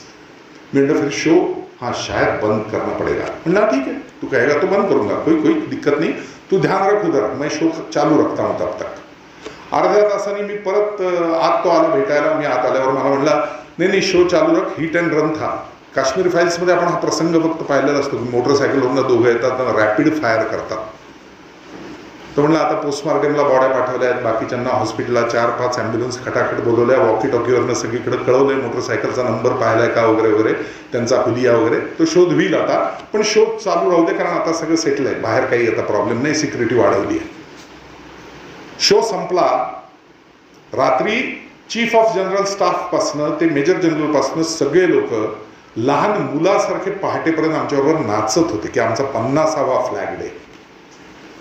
3च्या सुमारास सगळे खटाखट स्टँड झाले. तर मी शेखरला विचारलं क्या हो गया यार, एकदम गडबड, बंद किया म्युझिक वगैरह. It's time to move. मैं म्हणलं मतलब कल ईद है, अब 24 घंटे की ड्यूटी रहती है, मैं तो औरंगिया मस्जिद के पास हूँ. मतलब 24 घंटे की? हाँ बोले, सुबह 8:30 बजे वो लोग आएंगे, अंदर जाएंगे, 1 घंटे का नमाज करेंगे, 9:30 बजे बाहर आएंगे, जितने भी ट्रक खड़े होंगे वहां से पत्थर लेंगे, पूरी पत्थरबाजी उनकी चलेगी 1.5-2 घंटा, फिर घर जाके खाना खा के सोएंगे, 4:30 बजे वापस आएंगे, दूसरी बार पत्थरबाजी 5:30 बजे शुरू होगी, और कल बासी ईद होगी, कल तीसरी पत्थरबाजी होगी। क्योंकि कुरान शरीफ में लिखा है ना, ईद उल फित्र और ईद उल जुआ, ये पवित्र नमाज के बाद काफिर का खून अगर आप निकालोगे तो आपको जन्नत मिलेगी, 72 हुरा मिलेगी, म्हणून ते येतात। त्यामुळे आम्हाला आता जायला पाहिजे त्या ड्युटीवरती। बोलताना तो जे वाक्य बोलला ते फार वाईट होतं। तो म्हणला, राहुलभाई आम्ही देशाच्या संरक्षणाची शपथ घेऊन ट्रेनिंग घेऊन इथे येतो रे। 50वा फ्लॅग डे झाला, सुरुवातीला आम्ही फक्त 2 वाक्यात बोललो, पण या सगळ्या पत्थरबाजीत माझ्या बटालियनचे 64 जवान मेलेत म्हणला। देशासाठी नाही मेले, पत्थरबाजीत मेले। आणि कायदा असं सांगतो जम्मू काश्मीरचा स्वतंत्र, की धर्माच्या पवित्र कार्यासाठी ती लोक आल्यामुळे त्यांना पॅलेट गन फक्त 2दा वापरायची, फार अंगावर आले तर लाठीचार्ज करायचा, नाही तर पाण्याचा फवारा मारायचा, फायरिंग कुठल्याही प्रकारचं करायचं नाही, शक्यतो आपल्या जाळीनी फक्त दगड अडवायचे। काय करणार म्हणला ते कायद्याला घेऊन आम्ही। Anyway let's go. आम्ही एकमेकांना मिठ्या वगैरे मारल्या, त्याला म्हणलं वा वा छान, चला भेटूया। तो म्हणला आता परत होईल तेव्हा भेट, कारण उद्या दुपारी 12:30ला तुम्हाला गाडी येईल। HMT फॅक्टरी, की ज्याच्या मुंजालांची हत्या श्रीनगरमध्ये झाली आणि फॅक्टरी बंद पडली, ती जागा हेडक्वार्टर म्हणून आम्हाला दिली आहे। तिथं तुमच्या खाण्यापिण्याची व्यवस्था केली आहे, चिलखत बंद गाड्यातनं तुम्हाला तिथं नेतील, एक 10 मिनिटात पोचाल तुम्ही। जेवण वगैरे झालं की तिथंच आराम करा, 4:30ला एअरपोर्टला श्रीनगरला तुम्हाला आमच्या गाड्या सोडतील, मग तुम्ही दिल्ली आणि पुढे पुणे प्रवास करा। मौका मिला तो फिर मिलेंगे वगैरे गप्पा वगैरे सगळ्यांच्या संपल्या होत्या, मिठ्या मिठ्या मारल्या आणि आम्ही एकमेकांना सी ऑफ केलं। त्याची बायको दल्लेखची चीफ होती, तिच्याकडे दल्लेख होता, मिलिटरीमध्येच होती ती पण, म्हणून मी शंकराचार्यांच्या मंदिराचं काही दर्शनाला वगैरे जाऊन आलो, जे मिलिटरीच्या ताब्यात आहे आता। 12:30 वाजता गाड्या आल्या, 2 मशीनगनधारी शेजारीमध्ये मी, मागं आमची गँग, असे आम्ही सगळे त्या HMT फॅक्टरीच्या हेडक्वार्टरच्या जागी पोहोचलो। तिथला खान साहब म्हणला, सर खाना तो तैयार है। मैं म्हणला, अरे सुबह बहुत नाश्ता हो गया, इतनी जल्दी नहीं, 1-1.5-2 बजे खाना लगाओ, उसके बाद खाएंगे। ठीक है, जैसी आपकी मर्जी, बैठो, गपशप करो, आराम करो। आणि 1:15च्या सुमारास अचानक अख्ख्या श्रीनगरचा BSFचा चीफ, बटालियनचा माझा मित्र शेखर सिंग, त्याचे इतर काही अधिकारी, अशी 10-12 लोक तिथे जेवायला आली आमच्याबरोबर। मला धक्का बसला, म्हणलं अबे शेखर, सुबह 3 बजे तूने कहा कि अब 24 घंटे की ड्यूटी है, हम आ नहीं पाएंगे, और अचानक तुम सब लोग इधर क्या हुआ? तर तो जो चीफ होता तिथला अख्ख्या BSFचा, तो म्हणला, शेखर बैठ, मैं बताता हूँ। राहुल भाई तुम्हें एक किस्सा बताता हूँ। म्हणलं बोला। तो म्हणला, 2-2.5 महीने पहले की बात है, पेपर में आपने पढ़ा या नहीं मुझे पता नहीं। म्हणलं काय सांगा ना। अल कदीम नावाची एक ट्रॅव्हल कंपनी, त्या ट्रॅव्हल कंपनीवरती 2,500 इन्कम टॅक्सच्या अधिकाऱ्यांनी एकाच वेळेला धाड घातली। श्रीनगर, जम्मू, दिल्ली, मुंबई, चेन्नई, बेंगलोर, हैदराबाद, 7 ऑफिसेस एकाच वेळेला 2,500 लोकांनी सीज केली, सगळ्या अकाउंट्स सकट। मी म्हणलं असेल, no no, we are the military persons, हमें राजनीति से कोई लेना देना नहीं है, लेकिन राहुल भाई आज आपके सामने हम खड़े हैं, I must thank Narendra Modi end Arun Jaitley, असं तो म्हणला।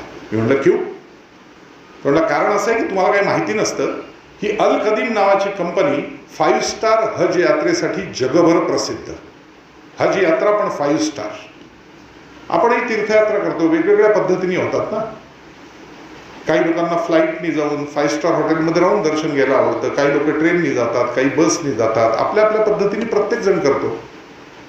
सरकारी मदतीवरती हज यात्रेला जाणारे वेगळे फुकटे, स्वतःचा थोडाफार खर्च करून 30-40 हजार खर्च करून जाणारे वेगळे, तसे 5 स्टार जाणारे वेगळे।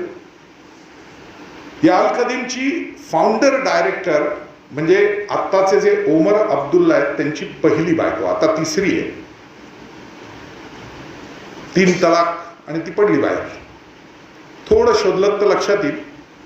आत्ता महिन्यापूर्वी त्यांनी दिल्ली हायकोर्टात रिट दाखल केलंय की माझ्या नवऱ्याने म्हणजे उमर अब्दुल्लानी मला महिन्याला 15 लाख रुपये पोटगी द्यावी माझ्या मुलांसाठी. दिल्लीत एका उत्तम पॉश लोकॅलिटीत बंगल्यात राहते. ही अल कदीमची फाउंडर डायरेक्टर. तोंडला परिस्थिती अशी होती की इतकी गर्दी असायची जगभरातनं अल कदीमकडे 5 स्टारसाठी की 8-8 महिने आधी बुकिंग करावं लागायचं हजला जाण्यासाठी. मग समजा एखाद्याने काय आपल्या घरचे 5 आहेत तर त्यांचा समजा आपण असं समजू 17 साली 2 लाख रुपये त्यांचा रेट असेल तर 10 लाख रुपये इमिजिएट भरायचे. पार्ट बाय पार्ट पेमेंट वगैरे पद्धत नाही. मग ते 10 लाख रुपये भरले. मग त्याला कळलं दुसऱ्या एखाद मित्राला तो अरे मग आमच्या घरचे 7 येतील त्याचे 14 लाख असे त्यांच्याकडे पैसे जमा होत जायचे. आता 8-8 महिने आधी बुकिंग करून काही सगळं घडतंच असं नाही. एखादं म्हातारं गचकतं, एखादं आजारी पडतं, कोणी तरुणी असेल तर प्रेग्नन्सीमध्ये जाते, कोणी आजारी पडतं, कोणी व्यवसायामुळे जाऊ शकत नाही, असं कॅन्सलेशन होऊ शकतं. अल कदीमचा त्यावेळेचा नियम असा होता की कॅन्सल झालेल्याचा 1 रुपया सुद्धा परत मिळणार नाही. त्यामुळे असं कॅन्सलेशन जे व्हायचं त्याचे पैसे त्यांच्याकडे अनअकाउंटेड जमा व्हायचे. म्हणजे नुसतंच ते दाखवलेत पण ते पैशाचं करायचं काय, कारण त्याचं ना बुकिंग केलंय ना काही कुठला प्रवास खर्च आहे ना विमान तिकीट आहे ना काही आहे. आणि मग त्या अधिकाऱ्याने मला विचारलं राहुल भाई क्या पता है तेरे को कितना पैसा ऐसा उनके पास जाता होगा. मतलब 5 स्टार कंपनी है तो 1 साल में 4 बार हज करते होंगे 5 स्टार की दुनिया भर के लोगों की, तो ऐसे तो 10-20 करोड़ तो आराम से जमा होते होंगे. तर तो हसला. काय तुझा विचार म्हणला. तो म्हणला अल कदीमकडे जमा होणारी अशी रक्कम की जे कॅन्सलेशनमुळे झालेली आहे त्याची एकूण रक्कम होती 160 ते 170 कोटी. एवढं कॅन्सलेशन. आणि त्याची खोटी बिलिंग करून ते पैसे काश्मीरच्या घाटीमध्ये तरुणांना व्यसनांसाठी आणि ईदच्या दिवशी पत्थरबाजीला ट्रक आणून पत्थर फेकण्यासाठी वापरले जायचे. तो म्हणला पागल है इंडिया के मीडिया वाले जो कहते हैं कि जाली नोट पाकिस्तान में छपवा के खुफिया रोड से अंदर आती है और बांटी जाती है. हे आपलेच इथलेच पैसे इथेच वाटले जायचे म्हणला. त्या मुलांना कळतही नाही म्हणला पॅलेट गन मारल्यानंतर, कारण ती अशी फुटून लागते फक्त, बाकी काही होत नाही, बेकार जोरात लागते पायाला. प्लास्टिकचं कारण त्याचा नट असतो मोठा. ते इतक्या नशेत असतात की गोली लागल्यावर पडतात, परत उठतात, पुन्हा दगडफेक करायला लागतात. शुद्धीवर आल्यावर त्यांचा पाय सुजलेला बघून कळतं की इथं पॅलेट गन लागली आपल्याला. तर परिस्थिती अशी की 2.5 महिन्यापूर्वी 7 ऑफिसेस सीज केल्यामुळे यावेळेला घाटीमध्ये वाटायला पैसाच नव्हता. त्यामुळे आज सकाळी मी औरंगाबाद मशिदीपाशी, आम्ही वेगवेगळ्या मशिदींपाशी आमची नेमणूक, 1-2 ट्रक आले होते. अर्धा तास सुद्धा पत्थरबाजी एक नियमानुसार धर्माची म्हणून त्याच्या पलीकडे करता आली नाही. सगळे गपचूप निघून गेले आणि आम्ही जेवायला आत्ता तुमच्या बरोबर आहोत. आणि पुढे जाऊन तो म्हणला की हेच परिस्थिती आता कायम राहील. आणि खरंच तसंच झालं. 2017 नंतर काश्मीर खोऱ्यातली ही पत्थरबाजी बंद होत गेली. 2019च्या 370-35 नंतर पूर्ण बंद झाली. आणि आता पत्थरबाजी तिथं होत नाही. म्हणून आपण 6 बटालियनचे 1,65,000 सैनिक परत आणले, दुसऱ्या कामात लावता येतील म्हणून. मीडिया नाही पोचवत हे आपल्यापर्यंत. मीडिया नाही सांगत या गोष्टी घडत असतात म्हणून.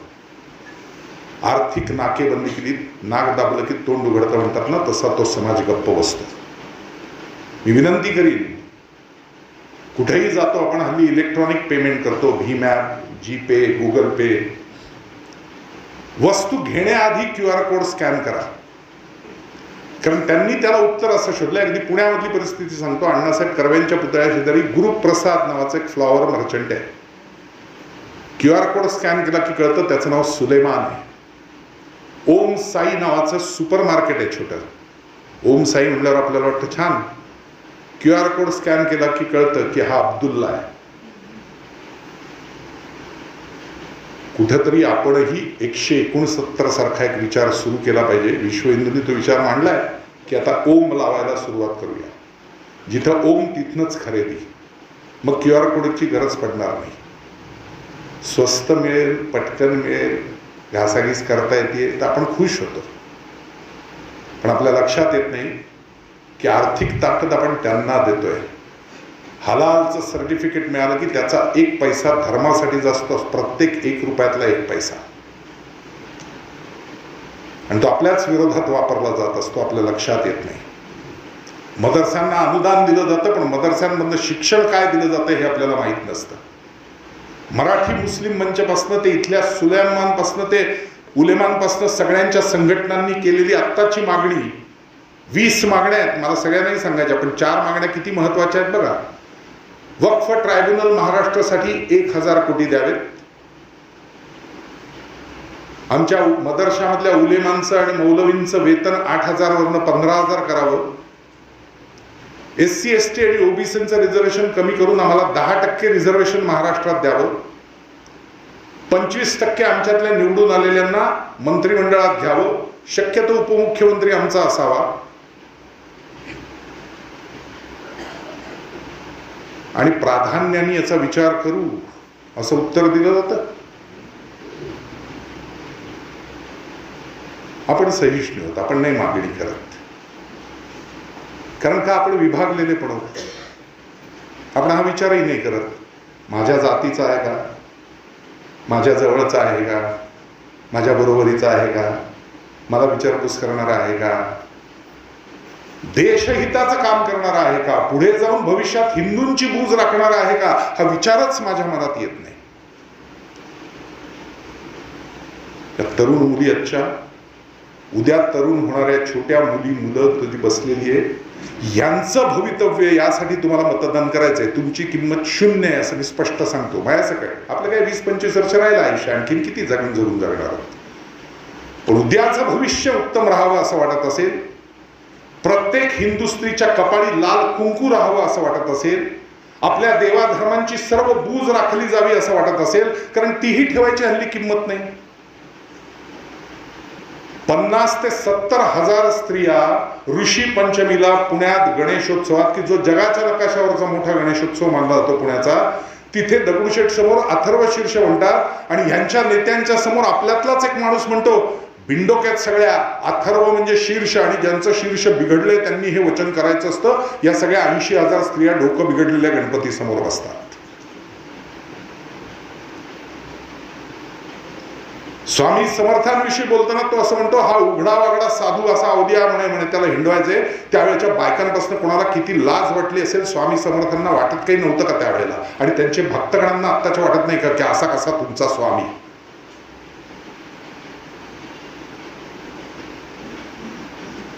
आणि उघड्या डोळ्यांनी उघड्या कानांनी करत ते ऐकत असतात लोक. धर्माची ही विटंबना थांबवायची असेल तर आपल्यातले सगळे मतभेद विसरा आणि हिंदू म्हणून एक या. कारण धारयती इति धर्म असं आपण म्हणत असतो. हिंदवाहा सोदराहा सर्वे न हिंदू पतितो भवेत. आपल्यातले काय भेद असतील ते आपण नंतर सोडवू. काय ब्रिटिशांनी त्यासाठी खीळ मारली होती त्याच्यावरती विचार करून इतिहासाची पुनरावृत्ती न होऊ नये म्हणून प्रयत्न करण्याचं काम आपण नंतर करू. पण आधी हिंदू म्हणून एक. कारण धर्म जगला टिकला तर महत्वाचं. जिथं धर्म टिकत नाही तिथं हातातली रोटी खेचली जाते, अंगावरचे कपडे ओरबाडले जातात, स्त्रियांवर अत्याचार होतात आणि डोक्यावरचं छप्पर तोडलं जातं. 57 देश जे काही झालेत त्यांचा सगळा मागमूस नामोनिशाणा इतिहास मिटवून टाकला या समाजाने.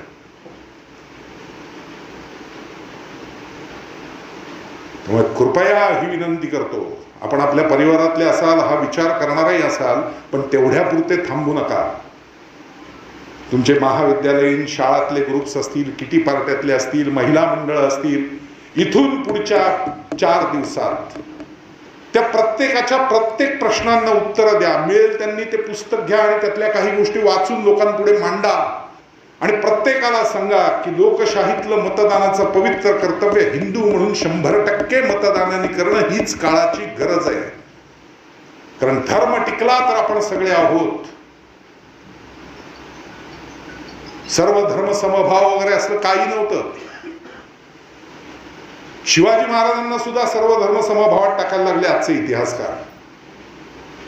आज स्वतःला रामदास स्वामींना न मानणारे, पण रामदास स्वामींनी जो शब्द शिवाजी महाराजांसाठी कॉइन केला, संभाजी महाराजांना पत्र लिहिताना, जाणते राजे, तो शब्द स्वतःला लावून घ्यायचा, रामदास स्वामींना मान्य न करता. आणि आपल्या चमच्यानी पाणी पिणाऱ्या इतिहासकारांना सांगायचं की शिवाजीचा नवीन इतिहास मांडा. आणि त्याच्यात लिहिलं जातं 57,000 मुस्लिमांची सेना शिवाजी महाराजांकडे होती. बोम. गजाननराव मेहेंद्रे यांनी अधिकृत शिवचरित्र आणि शिवपत्र या सगळ्यातनं पुरावे काढून 16 लोकांची यादी दिली की 16 मुस्लिम शिवाजी महाराजांकडे एकूण होते स्वराज्यात. अगदी अफजल खानाचा वध परवा 10 नोव्हेंबरला 365 वर्ष पूर्ण झाली, तेव्हा सिद्दी इब्राहिम होता, सिद्दी हलाल होता, जमी हलाल होता, अशी 16 नावे आहेत. याच्या पलीकडे काही नाही, कारण त्यावेळेला सप्तबंदी होती हिंदूंची, त्यात समुद्रबंदी होती, त्यामुळे आरमारासाठी दर्यावर्दी खान नेणं भाग होतं आपल्याला. पण त्यानंतर पानसे असतील, भोसले असतील खालचे, आणि नंतर आंग्रे असतील, यांनी जेव्हा आरमार ताब्यात घेतलं त्यानंतर महाराजांनी मुसलमानांना लाद घातली. वा बा झालं, आता माझा आरमार मी उभं करेन. संगमेश्वरी गलबतापासून सगळं आपणच उभं केलं नंतर. पण तरीही सांगितलं होतं की नाही, सर्व धर्म समभावी होते शिवाजी महाराज. बुधभूषण ग्रंथात स्वतः छत्रपती संभाजी महाराजांनी 12व्या श्लोकात म्हणलंय की माझ्या वडिलांनी हिंदवी स्वराज्य स्थापन केलं. हिंदवी स्वराज्य वाक्य होतं, हे राज्य व्हावे ही तो श्रींची इच्छा. त्या जगदंबेला स्मरून मी हे म्हणतोय. असं नव्हते म्हणले पर्वतावर गेलो आणि अल्लाहनी सांगितलं.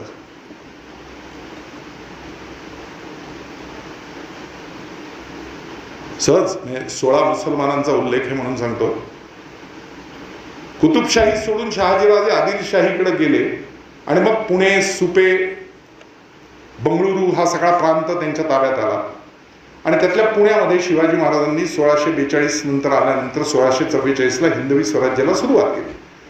मग रोहिडा जिंकला, पुरंदर जिंकला, सिंहगड जिंकला, हे सगळे आदिलशाहीतलेच किल्ले जिंकले होते. त्यामुळे त्याचा कारभार बघणारे 6 मुस्लिम जे आदिलशाहीतले होते ते महाराजांकडे आले शहाजीराजांच्याकडून. त्यांची नावही उपलब्ध आहेत, नंतर ते कोणी दिसत नाहीत इतिहासात. त्यातलं एक नाव फार गंमतशीर आहे, म्हणजे सहज आठवलं म्हणून ना, त्याचा काही गंभीर विचार करू नका. नाव आहे बहलीम खान. शिवचरित्र मूळ कागदपत्र ग्रंथ 7 पान नंबर 11 ओळ नंबर 3 त्याचं वर्णन येतं. बहलीम खान पुढे लिहिलंय हवालदार, आणि त्याच्या पुढे कंसात लिहिलंय बारामती. एक आठवलं म्हणून सांगितलं, बाकी काही नाही. सांगण्याचा उद्देश हा आहे की हा इतिहासही सगळा मोडून तोडून चुकीच्या पद्धतीने आपल्या पुढे आणला जातो. स्वत्वाचा कणा कणखर करण्यासाठी, आधीच्या 350 वर्षाचा अंधकार घालवण्यासाठी छत्रपती शिवरायांनी पूर्ण समजून उमजून कायद्यानिशी स्वधर्म स्वदेश स्वभाषा हा विचार करून स्वराज्य निर्मिती केली होती. आणि ती हिंदवी स्वराज्य निर्मितीच होती. ते विस्मरण कधीही आपल्याला असता कामा नये.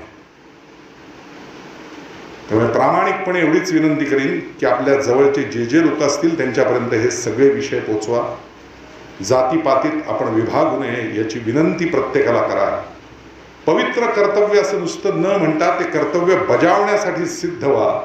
आणि 20 तारखेला 12च्या आत तुमच्या ज्या मतदारसंघात तुमच्या जवळची माणसं आहेत त्या प्रत्येकाला सांगा की तिथलं मतदान हिंदूंचं 100% होईल यासाठी प्रयत्न करा.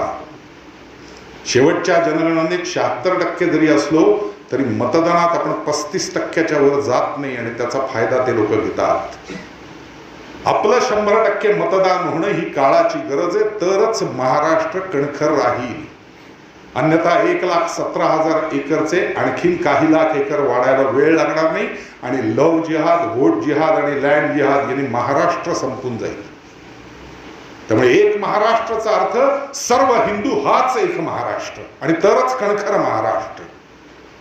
त्याचं कारण असं, ब्रिटिशांनी इतिहास कितीही चुकीचा लिहिला असला त्यांना हवा तसा, तरी हे कायम लक्षात ठेवायचं की अटकेपार झेंडे महाराष्ट्रातल्या मराठ्यांनीच लावले होते. छत्रपतींच्या नंतर पेशव्यांनीच आणि बाजीरावांनीच 2/3 हिंदुस्थान पादाक्रांत केला होता, आणि दिल्लीच्या शाह आलमला आपल्याच कायद्याने गादीवर बसवून राज्य मराठे चालवत होते. आणि शाह आलमला गादीवरनं पदच्युत करून ब्रिटिशांनी तिथे युनियन जॅक लावला. त्यावेळेला मराठ्यांकडनंच ते राज्य ताब्यात घेतलं होतं. त्यामुळे मराठेच जर खरंच या देशाचे राज्यकर्ते म्हणून इतका काळ गाजले असतील तर त्या मराठ्यांचं हे प्रथम कर्तव्य आहे की तो महाराष्ट्र पुन्हा कणखर उभा करणं शिवरायांचा, त्या पेशव्यांचा, त्या छत्रपतींचा. यासाठी आपणच पहिल्यांदा उभं राहिलं पाहिजे. बंद करा सहिष्णुता, बंद करा सर्व धर्म समभाव. एका विचारांनी कुठलाच धर्म निर्माण झालेला नाही. जो धर्मच असं म्हणतो की आमच्या देवाला मानणारे असाल तर आमच्यासाठी तुम्ही कत्तल करण्यायोग्य आणि काफर आहात, त्या धर्माची आपली बरोबरी होऊ कशी शकते? निदान पुढचे 4 दिवस बाकी काही नाही केलं तरी चालेल, फक्त हिंदुत्वाचा जागर करा. हिंदू सारा एक. त्याचं कारण बाकीच्या सगळ्या धर्मांना संस्थापक आहेत. कोणी म्हणतं समुद्रकाठी सुचलं मी हा लिहिलं, कोणी म्हणतं पर्वतावर गेला मला आदेश आला मी येऊन आज घटना ही सांगितली. आपल्या धर्माला संस्थापक नाही ना. इव्हॉल्ड जीवन पद्धती म्हणून आपण पुढे आलो आणि त्यामुळे आपल्याला पाहिजे तसा आपला धर्म उघडा वाकडा आपण वापरत राहतो. जगातल्या कुठल्याही धर्माची बाजू तुम्ही घ्या आणि त्या मार्गाने मोक्षाच्या दिशेने जा. हे स्वातंत्र्य देणारा जगाच्या नकाशावरचा एकमेव धर्म हिंदू धर्म, असं विवेकानंद त्यावेळेला शिकागोत म्हणले होते. आपण कुठल्याही बाजूने जा म्हणताना आपला धर्म सोडण्याआधी आपला धर्म समजून घ्या, मग वाटलं तर दुसरा धर्म स्वीकारा. हा त्यातला हिडन भाग होता, तो कुठे गेला? कधी समजून घेतलं आपण आपला धर्म? वेदोक्त म्हणजे काय कधी समजून घेतलं?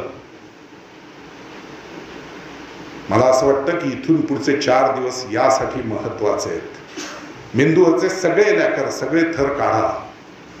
सूक्ष्मतेत आत जाल तेव्हा लक्षात येईल की पहिल्यांदा मी हिंदू आहे, मी हिंदू आहे. आणि हिंदू म्हणून उभं राहणं, पुढे जाऊन भविष्यात जो हिंदुत्वाची बूज राखेल, आमच्या आया बहिणींची अब्रू कायमस्वरूपी वाचवेल, त्यांच्या पाठीशी उभा राहील, आमचे सगळे मतभेद आपल्यातले विसरवण्यासाठी मदत करेल आणि कणखरपणे या देशाला पुढे नेण्यासाठी काम करेल, असा उमेदवार, तो चेहराच निवडून आणणं ही काळाची गरज असं समजा. येत्या 20 तारखेला ही लोकशाहीची दिवाळी, ही आपल्यातल्या अंतर्मनातला एक वेगळा पणतीचा प्रकाश लावून आपण प्रज्वलित कराल, एवढीच इच्छा आणि आशा आकांक्षा भारत मातेच्या चरणी व्यक्त करतो आणि वाणीला विराम देतो. वंदे मातरम.